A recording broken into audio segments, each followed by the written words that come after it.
Remember how, before the internet, ChatGPT, and new fake money with names like Goetius Maximus, we were free?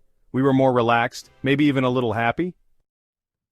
Like back when your one techie relative who lived in the next county over and he had the internet, the shaky dial-up kind. You remember that guy? A little weird.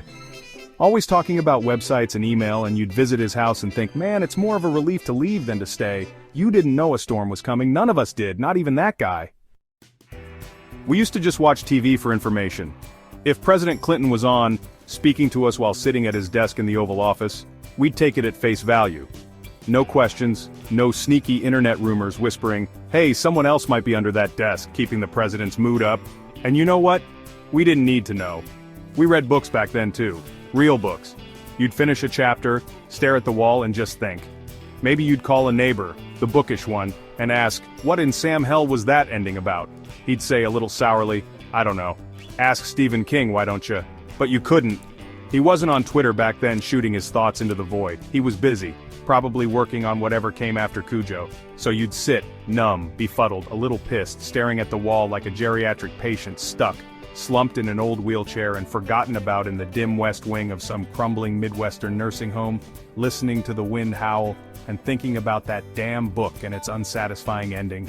And then your thoughts would drift to other things. Things about life, about tomorrow. You'd relax too for a second. Back then you were free. Then Uncle Randy got a bag phone. Ironic. A farmer, who still to this day has never had a computer, had the first mobile phone in all the region. You remember those bag phones?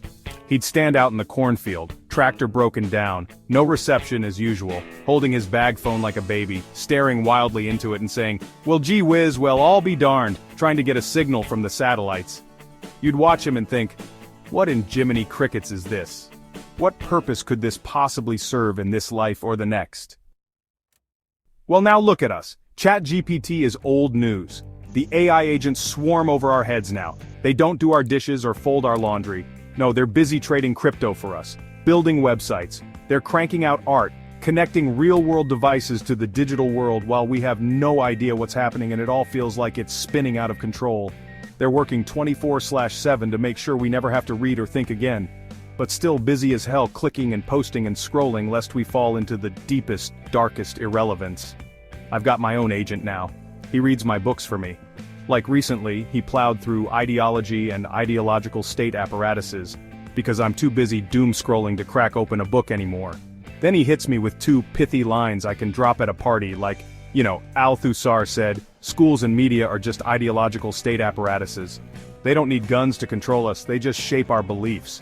That's why reciting the pledge in 2nd grade is more powerful than a cop with a baton. Boom, party impressed. You know what else I don't do anymore? I don't just stare at the wall, I don't just sit and think. I don't just listen to the wind howl, matching its gusts with my breath. And I don't know about you, but there was something to that I need, but I just can't get myself to take the time to do anymore.